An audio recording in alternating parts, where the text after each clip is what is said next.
शुरुआत में 1979 के रुद्रवरम नाम के एक गांव को दिखाया जाता है, जहां पर एक घर में कुछ लोग तंत्र विद्या कर रहे होते हैं एंड फिर सारे गांव वाले मिलकर उस घर की तरफ बढ़ते हुए आते हैं एंड सभी के हाथों में मशाल होती है एंड वे सब उस घर के आगे उन पति पत्नी को पेड़ पर लटका कर जला देते हैं, क्योंकि उनका मानना था कि इस तंत्र विद्या के करने की वजह से ही गाँव में सभी बच्चों की मौतें होने लगती हैं। वेल गाइस, इसके बाद हमें 12 साल बाद की कहानी दिखाई जाती है। इसी गांव में एक व्यक्ति जो कि अपने खेत में जाकर खेत की रखवाली करता है, नेक्स्ट डे वो रात में ही गायब हो जाता है एंड फिर नेक्स्ट डे 7-8 दिन तक वो नहीं दिखता है एंड फिर नेक्स्ट सीन में हमें दिखाया जाता है सूर्या और उसके साथ एक और दोस्त एंड उसकी माँ इसी गांव में वापस आ रहे होते हैं। एंड गाइस, ये जो सूर्या है ये इस कहानी का मेन लीड कैरेक्टर है।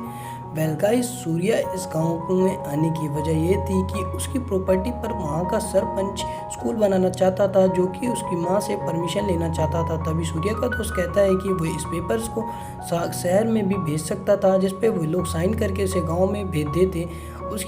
तभी सूर्या की माँ कहती हैं कि उसका इस गांव से बहुत लगाव है एंड इस गांव में उसकी मौसी की लड़की पार्वती ही रहती है, जो कि उनका अपना है। तो गाइस, अगले सीन में हमें दिखाया जाता है ये लोग पार्वती के घर पे पहुंच जाते हैं एंड पार्वती जो कि सूर्या की बहन होती है, ये इसके मौसी की लड़की होती है। वेल गाइस, ये लोग इसके घर पे आते हैं एंड फिर सूर्या की माँ का नाम होता है अनसुईया माँ। जैसे ये लोग के घर पे पहुंचते हैं, वहाँ पर गांव में मेले का फंक्शन चल रहा होता है, तो सरपंच एंड गांव के सभी बड़े लोग देख के कहते हैं अनसुईया माँ आ चुके हैं एंड वहीं पे हमें दिखाई जाती है सरपंच की बेटी नंदिनी, जो कि गांव में जो मेला होने वाला होता है उसी दिन रात को सूर्या का मन नहीं लगता है। तो ये लोग सोचते हैं कि हम लोग 7 दिन तक इस गांव में कैसे बिताएंगे, तो ये लोग रात में टहलने के लिए निकल जाते हैं। उसी रात में एक मुर्गी चोर इनको मिलती है, जिसको सूर्य देख लेता है एंड उसके बाद उससे उसकी थोड़ी बहस भी हो जाती है एंड सूर्य बोलता है कि यहाँ के चोर टेल्कम पाउडर भी लगाते हैं क्या। तभी इन दोनों की बहस होने के बाद ये चोर यहाँ से निकल जाती हैं एंड फिर नेक्स्ट सीन में हमें दिखाया जाता है कि मॉर्निंग हो चुके हैं एंड सरपंच ने सूर्या एंड उसकी मदर एंड उसके फ्रेंड्स को डिनर पे इनवाइट किया है। सो गाइस, ये लोग नेक्स्ट सीन में नाश्ता करने जाते हैं एंड फिर हमें वहाँ पे एक ट्विस्ट दिखाई देता है। इन्हें वहाँ पे फिर से वो टेल्कम पाउडर वाली खुशबू आने लगती है एंड फिर सूर्या अपने फ्रेंड से कहता है, सूर्या का फ्रेंड कहता है तुम 2 दिन से इसी चीज़ की रट लगाए रखे हो, अब तो मुझे भी टेल्कम पाउडर की खुशबू आ रही है। एंड फिर नेक्स्ट सीन में सरपंच अपनी बड़ी बेटी को इंट्रोड्यूस कराता है, ये मेरी बड़ी बेटी नंदिनी है। सो गाइस, लंच करने के बाद सूर्या को पता चल जाता है कि मुर्गी चोर कोई और नहीं बल्कि वो नंदिनी ही होती है एंड फिर नेक्स्ट सीन में हमें दिखाया जाता है गांव का फंक्शन चल रहा होता है। तभी अचानक सिद्धैया नाम का गांव का एक व्यक्ति होता है, जो कि फंक्शन के दौरान आता है एंड मंदिर में इन लोगों का एक फेमस मंदिर है, तो मंदिर में आकर उसकी डेथ हो जाती है, जो कि बहुत अशुभ माना जाता है। फिर ये लोग और गांव के पुजारी के पास जाते हैं, तो फिर ये लोग बताते हैं कि गांव की मंदिर की मूर्ति रखने के समय एक ग्रंथ लिखा गया था, जिसका कोई भी सॉल्यूशन होता है या कोई भी समस्या होता है उसका समाधान उसी बुक में होता है। फिर वहाँ का जो पुजारी होता है वो उस बुक को मंगाता है सरपंच से एंड वो बुक सरपंच के पास होती है, जिसमें वो देखता है तो उसे दिखाया जाता है कि ये एक अनर्थ हुआ है, इसकी विधि को रोकने के लिए उसे 8 दिशाओं के ऊपर मुहर लगानी होगी।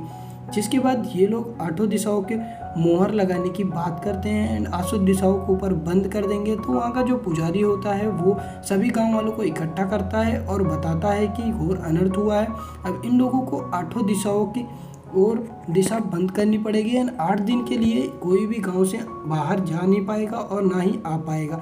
और तभी वो सूर्या की माँ को देखता है, बोलता है कि बहन जी, आपने 12 साल से यहाँ की सांस नहीं ली है, तो आप यहाँ से वापस शहर जा सकती हैं। उसी दिन हमें दिखाया जाता है कि सूर्या अपनी बहन पार्वती को अपनी माँ के साथ जाता है एंड अपने मकान की प्रॉपर्टी के कागज़ देता है, जबकि पार्वती नहीं लेती है एंड वहाँ पे नंदिनी भी होती है, तो नंदिनी भी कन्विंस करती है उसे, तो फिर वो मान जाते हैं एंड लास्ट में पार्वती को अपने घर का कागज़ दे के वो लोग जाने के लिए तैयार हो जाते हैं। वहीं पे पार्वती कहती है कि आप लोग इतनी जल्दी आए थे एंड हाल ही में आप लोगों को जाना पड़ रहा है, इस प्रॉब्लम की वजह से मुझे अच्छा नहीं लग रहा है लेकिन तभी हमें नेक्स्ट सीन में दिखाया जाता है कि सूर्या एंड उसकी माँ और उसके दोस्त यहाँ से निकलने के लिए तैयार हो जाते हैं। और फिर नेक्स्ट सीन में हमें दिखाया जाता है कि सूर्या और उसके फ्रेंड और उसकी माँ शहर से गांव से निकलने ही वाले होते हैं। घेराबंदी हो रही होती है, उसी समय निकलने वाले होते हैं। तभी हमें दिखाया जाता है कि नंदिनी की तबीयत खराब हो गई है एंड जिस इंजेक्शन से नंदिनी ठीक होती है वो इंजेक्शन भी फूट चुका है। तो तभी वहाँ पे हमें डॉक्टर इंट्रोड्यूस कराया जाता है। फिर डॉक्टर बोलता है कि वो दवा शहर से लानी पड़ेगी। तब सरपंच इधर से बौखलाए हुए भगते हुए जाते हैं एंड तभी डॉक्टर के पास एक आइडिया आता है। वो पास वाले गांव के एक डॉक्टर को फ़ोन करता है एंड कहता है कि मैंने तुम्हारे गांव में इस दवा को दिया था, तो वो दवा लेके जल्दी से यहाँ आ जाओ। तो हमें नेक्स्ट सीन में दिखाया जाता है कि सूर्य गाड़ी से जा रहा होता है एंड जो दूसरा डॉक्टर होता है दूसरे गाँव से आ रहा था, उसका एक्सीडेंट हो जाता है एंड फिर वो सभी लोग सूर्य को रोकते हैं एंड बताते हैं। तभी सूर्य सोचता है, वो बताता है कि सरपंच की बेटी बीमार है। तभी सूर्या की माँ कहती है जा बेटा क्या सोच रहा है। एंड फिर नेक्स्ट सीन में हमें दिखाया जाता है कि घेराबंदी होने से पहले सूर्या उस गांव में वापस आ जाता है एंड उसकी माँ और उसके फ्रेंड शहर चले जाते हैं। एंड फिर आने के बाद हमें दिखाया जाता है कि नंदिनी उस दवा की वजह से ठीक हो गई थी एंड जो कि नंदिनी को ये जो अटैक आया था वो इस वजह से आया था। डॉक्टर बताते हैं इसे बचपन से ऐसे अटैक्स आते हैं। ये नंदिनी सूर्य से कुछ बात करने वाली थी जिसकी वजह से इसे वो अटैक्स आते हैं। एंड फिर नेक्स्ट सीन में हमें दिखाया जाता है कि नंदिनी ठीक हो चुके हैं एंड वे अब सूर्य से बात करती है। वह अपनी माँ का एक लॉकेट भी उसे देती है। एंड फिर नेक्स्ट सीन में हमें दिखाया जाता है कि अब सूर्य गांव के अंदर आ चुका है एंड गाँव में 8 दिन तक के लिए कोई भी अंदर बाहर नहीं जा सकता है, क्योंकि घेरबंदी हो चुकी है। इसीलिए सरपंच 8 दिन का राशन बंटवा देते हैं। लेकिन हमें नेक्स्ट सीन में रात का सीन दिखाया जाता है जहाँ पे सुधा नाम की जो एक लड़की होती है वो गांव की सरहदें पार करके दूसरे 8 दिशाओं का उल्लंघन करके रेलवे ट्रैक पर चली जाती है अपने दोस्त कुमार से मिलने के लिए, जहाँ पे इन दोनों का प्लान होता है ये लोग रेलवे स्टेशन से निकल जाएंगे। तभी हमें नेक्स्ट सीन में दिखाया जाता है कि जो कुमार होता है वो रेलवे स्टेशन पे मर जाता है, जिसकी मौत को देखने के बाद सुधा वहाँ से रिटर्न होकर वापसी आती है। लेकिन हम नेक्स्ट सीन में दिखाया जाता है कि सुधा वापस नहीं है एंड वो डेथ हो गए। एंड फिर उसके नेक्स्ट सीन में हमें दिखाया जाता है कि अगले दिन जो सूर्या की बहन होती है पार्वती, नेक्स्ट दिन हमें दिखाया जाता है कि वो खेल रही होती है, बच्चों को पढ़ा रही होती है एंड फिर सडनली वो सुसाइड कर लेती है। गांव वालों को लगता है ऐसा नहीं हो सकता है एंड फिर सूर्या उसकी बॉडी को जलाते वक्त नोटिस करता है कि उसके कान में बाएं तरफ दर्द होता है। डॉक्टर कहता है उसके दर्द होता है, लेकिन इसने दाएं तरफ सूर्य को भोंका सुसाइड की है, जिस वजह से सूर्या को कंफर्मेशन हो जाता है कि ये एक सुसाइड नहीं है एंड उसकी बहन सुसाइड नहीं कर सकती। तो सूर्या ये ठान लेता है वो पता लगाएगा कि ये आखिर इसके पीछे का क्या राज है। तो सूर्या अपनी तरफ से तहकीकात करता है एंड वो सूर्य के बारे में भी पता लगाता है। उसी समय यहाँ पे एक अघोरी आता है जो इनको बताता है कि इस गांव पे तंत्र किया गया है एंड इस पे 4 मौतें हो चुकी हैं, वो इसकी मदद कर सकता है, वरना जल्दी ये मौतें महामारी में बदल जाएंगी।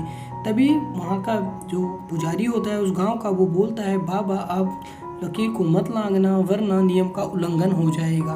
तब वो बाबा कहता है बोले अब आप ही इनको संभालना, ये कहकर चला जाता है। बट सूर्या जब उस डॉक्टर के साथ मिलकर रिसर्च करता है तो उसे पता चलता है कि यहाँ पर 4 मौतें हुई हैं, जहाँ पर सुधा एंड कुमार ये दोनों डेथ हो चुके हैं। जहाँ पे सबसे पहली डेथ हमें दिखाई जाती है उस सिधैया की जो कि मंदिर में हुई थी एंड उसके बाद हमें दिखाया जाता है सुधा जो कि उल्लंघन करके 8 दिशाओं का गई थी, वहाँ पे कुमार डेथ हो जाता है एंड उसके बाद सुधा का डेथ होता है एंड सुधा को देख लिया था दूध वाले सूर्य ने, जिसके बाद वो दूध वाले सूर्य को डेथ करते हुए पार्वती ने देखा था। उसके बाद पार्वती खत्म हो जाती है। यहाँ पर सूर्या और डॉक्टर दोनों आते हैं पुजारी के पास और उन्हें बताते हैं कि वो अघोरी सच कह रहा था, जो भी इन मौतों को देखता है अगले दिन उसकी मौत हो जाती है।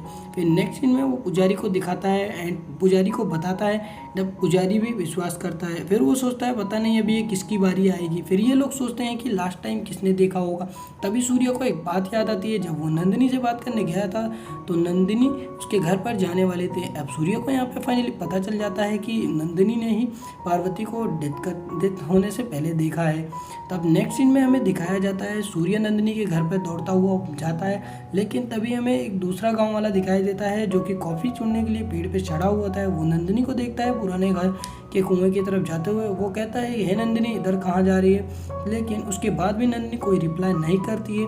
तभी सूर्य को वो कॉफ़ी वाला मिल जाता है एंड वो उसे बताता है, तो सूर्य उसके पीछे भागता है, वो नंदिनी चिल्लाता है, बट नंदिनी पुराने कुएं के कूद जाती है। एंड फिर हमें नेक्स्ट सीन में दिखाया जाता है कि सूर्य गांव वालों ने नंदिनी को बचा लिया है एंड वो सब लेके आ जाते हैं उसे सरपंच जी के घर पर, जहाँ पर सब लोग गाँव वाले इकट्ठे हो जाते हैं एंड वो सब बोलते हैं। तभी पुजारी वहाँ पे बोलता है, नंदिनी से दूर हो जाओ।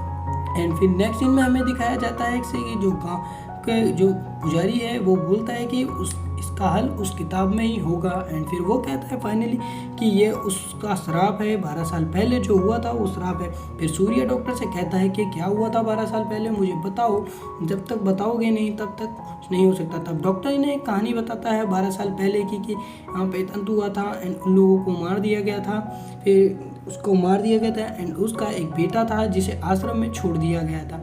और वो नेक्स्ट सीन में फिर हमें नेक्स्ट सीन में पता लगता है कि नंदिनी के ऊपर ही वो गोश्त है। तो इस बात को सुनने के बाद पुजारी कहता है कि नंदिनी से दूर हो जाओ एंड सभी लोग नंदिनी से दूर हो जाते हैं, जिसके कारण जो सरपंच होता है वो बहुत घबरा जाता है एंड वो पूछता है कि पुजारी जी आपने उपाय बताइए, कुछ तो उपाय होगा इसका। फिर वो पुजारी कहता है कि वो ग्रंथ लाओ जिसमें सभी समस्याओं का हल होता है। फिर वो उस समस्याओं के हल वाली ग्रंथ को पढ़ता है एंड उसमें देखने के बाद वो डिसाइड करता है कि एक वुडन क्लॉथ बनाना पड़ेगा, उसके अंदर जिसके अंदर वो गोश्त की आत्मा होगी उसको अंदर डाल के उसको जला दिया जाएगा, जिसके साथ वो आत्मा भी खत्म हो जाएगी।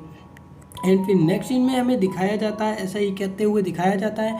एंड फिर अगले सीन में हमें सूर्य, जैसे ही नंदिनी को ये लोग उड़न कट में डालते हैं तभी वहाँ पे सूर्य आ जाता है और वह उनसे 8 घंटे का टाइम मांगता है। वो बोलता है मुझे 8 घंटे दे दो, आप सबको नंदिनी को सेव करूँगा। फिर वो पूरी कहानी सुनने के बाद चला जाता है आश्रम। उस आश्रम में जाने के बाद वो जो बच्चा लास्ट में बच गया होता है उस फैमिली का, उसे ढूंढता है एंड जब वो आश्रम में जाता है तो उसे उस बच्चे के बारे में पता चलता है। वो बच्चे के बारे में पता चलता है, वो बच्चा दूसरे बच्चों से अलग होता है। नेक्स्ट सीन में हमें आश्रम का सीन दिखाया जाता है। जब सूर्य आश्रम पहुंचता है वो उनसे पूछता है इस नाम का कोई बच्चा आया था, तब उसे पता चलता है कि वो बच्चा दूसरे बच्चों से अलग होता है एंड वहाँ का आश्रम अब ख़त्म हो चुका है। तो वे वहाँ के हेड से मिलता है एंड वे उसे सारी कहानी बताते हैं कि वो बच्चा सबसे अलग था, उसे रोकते टोकते थे तो वो प्रॉब्लम्स करता था एंड एक दिन वहाँ के प्रिंसिपल और वार्डन उसे रोका तो उसने कुछ ऐसे तंत्र पढ़े थे जिसके बाद से वो पैरालाइज हो चुका था एंड आज तक वैसा ही था एंड उसके उसका कुछ पता नहीं था। तभी वो पूछता है कहाँ जाता था, तो सूर्य उनसे पूछता है पश्चिम या वेस्ट की तरफ। तो वो पश्चिम की तरफ उसे दौड़ने के लिए चला जाता है, जहाँ पर उसे वो बच्चा नहीं मिलता है लेकिन वही अघोरी लोग मिलते हैं। तभी कुछ अघोरी लोग उसे देख के कहते हैं ये कौन है, कुछ लोग उनसे फाइट करते हैं। फिर उसे वही अघोरी मिलता है जो कि यहाँ पे पहले ही बोल चुका था कि प्रॉब्लम्स है। वो कहता है ये शरणार्थी है, ये हमारी मदद के लिए आया है। जिसके बाद सूर्य उनके साथ मिलता है एंड उससे मदद मांगता है। फिर वो दोनों मिलकर उस बच्चे को, उस लड़के को ढूंढने के लिए निकल जाते हैं। एंड फिर नेक्स्ट सीन में हमें दिखाया जाता है जहाँ पर कुमार तंत्र वगैरह करता था उस प्लेस पे ये लोग मिल जाते हैं। वो अघोरी बताता है कि इस तंत्र को करने के लिए ऐसी जगह चाहिए जहाँ ना हवा जा सके ना पानी जा सके एंड इसकी डिजाइनें भी रहें जिससे भूल ना सके। जिसके बाद हमें दिखाया जाता है कि ये लोग उस जगह पे पहुंचते हैं एंड फिर अघोरी उस जगह को टच करके पता लगाता है कि यहाँ पर तंत्र किया गया था एंड यहीं पे वो इस पद्धति को अंजाम दे रहा था। तभी उसे पता चलता है कि ये एक आत्म बलिदान देने वाली पद्धति है, जिसके द्वारा वो आत्म बलिदान दे के आत्मा का पूरा ऊर्जा होता है, जिसके द्वारा वो किसी के भी शरीर में जाके कुछ भी करवा सकता है। एंड फिर फाइनली इन्हें पता चलता है कि ये एक ऐसा सूर्य एक ग्रंथ को देखता है, लगता है जो कि मंदिर के ग्रंथ जैसा ही है। तब उसे पता चलता है कि इस ग्रंथ को बदला गया है एंड बाद में इसे पूरा षड्यंत्र पता चलता है। एंड आगे जाके सूर्य को एक पोटली मिलती है जिसमें वो देखता है कुमार का साइन। तब उसे पता चलता है ये बच्चा कोई और नहीं बल्कि कुमार ही है और वो अघोरी को बताता है कि स्वामी जी ये कुम्हार है, ये तो मर चुका है। तब स्वामी जी उस पद्धति को टच करके पता लगाते हैं कि ये एक आत्म बलिदान पद्धति है, इसमें अपने आप को ख़त्म करके आत्मा का बलिदान दिया जाता है, जिसमें उसकी आत्मा अमर होकर ऊर्जा बन जाती है, के कारण वो शरीरों को कंट्रोल कर सकता है। तब अघोरी जी उसे बताते हैं कि इसके पीछे का कोई और ही है जो इस पूरी आत्मा को सोर्स करके चला रहा है। तब अघोरी और आत्मा जी मिल के शक होता है कौन है, तो इनको पता चलता है कि कोई और ही है गांव में। फिर ये लोग वापस निकल जाते हैं गांव के लिए, क्योंकि इनको नंदिनी और गांव वालों को बचाना होता है। फिर नेक्स्ट सीन में हमें दिखाया जाता है कि सूर्या और वो अघोरी बाबा गांव की तरफ आ रहे होते हैं, तभी इनका एक कार एक्सीडेंट होता था जिसके कारण इनकी कार पलट जाती है। तब हमें दिखाया जाता है कि सूर्या और अघोरी बाबा दोनों ही बच जाते हैं। तभी हम देखते हैं कि जो बगल वाले गांव वाले होते हैं वो इन लोगों को अंदर जाने से फिर से रोक रहे होते हैं। तभी सूर्या की उनसे बहुत फाइट होती है एंड वो बाबा जी उसे कहता है कि अघोरी बाबा आपको ये लोग नहीं रोकेंगे, आप गाँव में जाइए, आपको नंदिनी और गाँव वालों को बचाना होगा, मैं इनको देख लूँगा, ये लोग मुझे नहीं जाने देंगे। तो अघोरी बाबा चले जाते हैं मंदिर को खोलने के लिए। ये मंदिर को खोलते हैं एंड सूर्या यहाँ पे फाइट कर रहा होता है इन गांव वालों से। इन गांव वालों को समझाता है कि हमारे गांव पे तंत हुआ है, गांव वालों को बचाना चाहते हैं, लेकिन गांव वाले समझते नहीं, इनसे फाइट कर रहे होते हैं। काफ़ी फाइट होने के बाद सूर्या अपनी कार को जला देता है एंड फिर लास्ट फाइनली हमें दिखाया जाता है कि अघोरी बाबा ने मंदिर को खोल दिया है एंड सूर्या भी आ जाता है। फिर अघोरी बाबा कहते हैं ये आत्मा मुझसे भी ज़्यादा ताकतवर है, ये मेरे सिद्धियों से परी है, मैं इनको हरा नहीं सकता लेकिन कुछ देर के लिए रोक सकता हूँ। जिसके बाद सूर्या कहता है, अघोरी बाबा सूर्या से कहते हैं तुमने अपनी आंखों से ही इस प्रॉब्लम को देखा है, तुम इस समस्या को मिटाने वाले और इस गांव को बचाने वाले विरूपाक्ष हो, तुम ही इस समस्या का हल निकाल सकते हो। तुम ढूंढो जो यहाँ पे नहीं है, सारे गांव वाले यहाँ पे नहीं है, तुम्हें देखना है कौन यहाँ पे नहीं है, तुमने सबको देखा है। तभी सूर्या देखता है कि यहाँ पर राम प्रसाद नहीं है जो कि इस गाँव का सरपंच होता है, और वो सरपंच के घर पे चिल्लाता हुआ जाता है। वो देखता है कि सरपंच को ढूंढता रहता है लेकिन वो नहीं मिलता है। उस घर में जाने के बाद उसे बहुत सारी चीज़ें दिखाई देती हैं एंड फिर फाइनली उसे एक अंडरकवर रूम मिलता है जिसमें वो जाता है तो देखता है कि वहाँ पे तंत्र वाली सारी चीज़ें मिलती हैं जो कि करी जाती है। फिर उसे एक फ़ोटो मिलती है जिसमें एक चौथा सदस्य भी दिखाई देता है उस परिवार का जिसमें डेथ हुआ था, कुमार के परिवार का। फिर वो लास्ट में जाता है उसके सरपंच जी के पास, सरपंच उसे मिल जाते हैं एंड वो उससे पूछता है कि सरपंच जी उस परिवार का चौथा सदस्य कौन था और आपने मुझसे क्यों छुपाया, वो कौन था। तब सरपंच उसे पूरी कहानी बताता है कि उस घर से आवाज़ आती थी एंड पुजारी जी ने शांति क्रियाएं की थी उस घर में, तब इन लोगों को आवाज़ आती थी, इसलिए ये लोग उस घर में जाके देखते हैं तो उन्हें एक बच्ची मिलती है जो कि चौथी मेंबर वही होती है। फिर ये बताता है कि वो बच्ची कोई और नहीं बल्कि नंदिनी ही है, क्योंकि ऊपर से उस सरपंच ने उसे अपनी बच्ची बना के बड़ा किया एंड सबके सामने ये गया एंड आज गाँव वालों को बचाने के लिए उस बच्ची की बलि दी जाए। तब सूर्या उन्हें बताता है कि ये वही बच्चा है जिसको आपने अनाथालय में दिया था एंड ये वही बच्ची है, उन्हीं की चौथी बच्ची है जो इस गांव को तबाह कर रही है। अभी हमें नंदिनी से गांव वालों को बचाना है, ना कि नंदिनी को।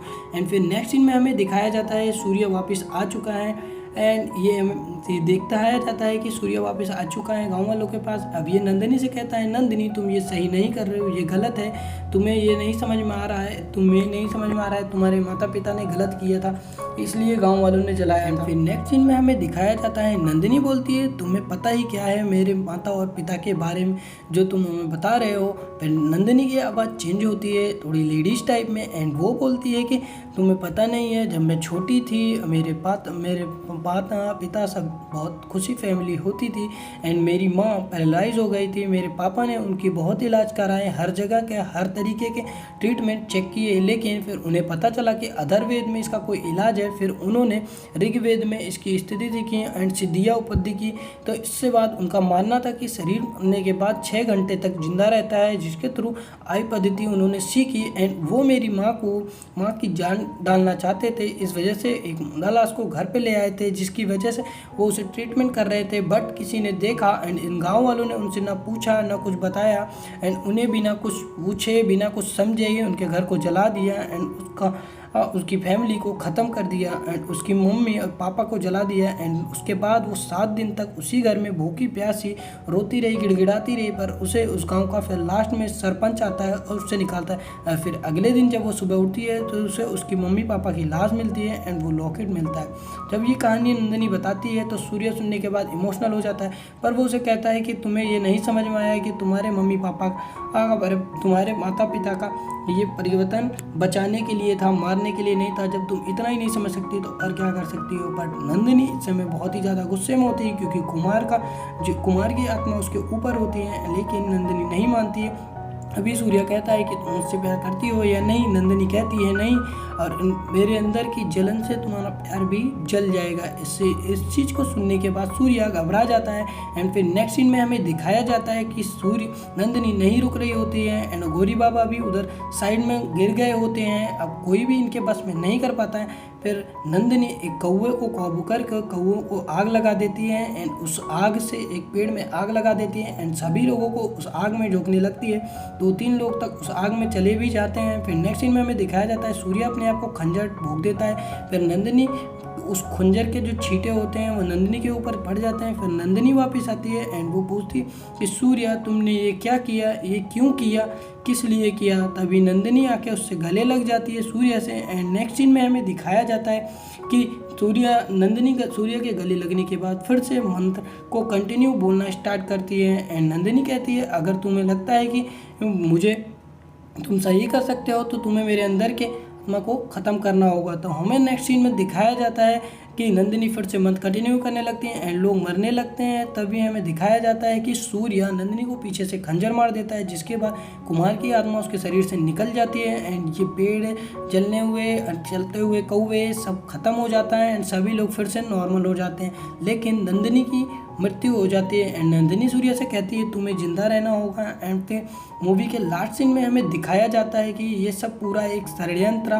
था। पूरा मंदिर का जो मेन चरित्र होता है, ग्रंथ होता है, उसे बदल दिया गया था और ये एक पूरा षड्यंत्र पूरे गांव को एक साथ मारने के लिए। एंड फिर नेक्स्ट सीन में हमें दिखाया जाता है सूर्य बताता है कि मंदिर आप लोगों को स्कूल उसी घर पे बनाना है जहाँ पे आप लोगों ने उन लोगों को जलाया था और पूरा का पूरा गांव पागल का पंथ का शिकार हो गया था। एंड फिर इस मूवी के लास्ट सीन में हमें दिखाया जाता है कि सूर्य की आंखें फिर से चमक रही होती हैं एंड ये सब कुछ उस लॉकेट की वजह से। तो वेल गाइस, मूवी का एक्सप्लेनेशन यहीं पे एंड होता है। एंड वीडियो अच्छी लगी वीडियो को लाइक कर दो, चैनल पे नए हो तो चैनल को प्लीज़ सब्सक्राइब